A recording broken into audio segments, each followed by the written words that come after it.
তোমার ঘুরতে নিয়ে যাব না, জানো তো। চলে যাই, চলো বাড়ি, বাড়ি যাবো, চলো। যাবে না বাড়ি? বাড়ি যাবে না?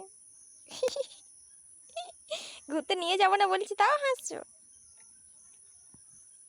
তো হাই বন্ধুরা, তোমরা সবাই কেমন আছো? আশা করি সবাই খুব ভালো আছো, আর আমি খুব ভালো আছি।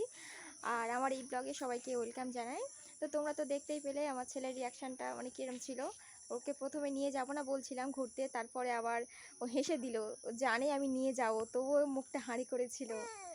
আর আজকে একটা নতুন জায়গায় যাচ্ছি, তো এই এই মানে আমাদের বাড়ির পাশ থেকে ঘুরতে যাচ্ছি। তো দাঁড়ানো যাবে না, চেঁচাচ্ছে, হু হু করছে। আর এটা পুরোটা বাঁশবাগান। এই বাঁশবাগানটা টোপকে আমি রাস্তায় উঠবো, মানে আমাদের রোডে উঠবো।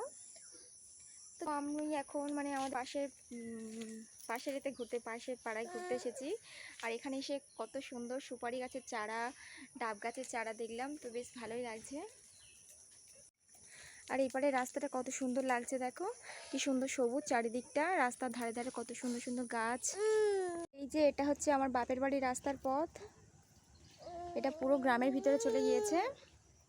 আর আমার এই তাল গাছের, এখন আমি যাচ্ছি মানে ঠাম্মাদের বাড়ি। একটা রাস্তা ধারে ঠাম্মা আছে, তো ওনাদের বাড়ি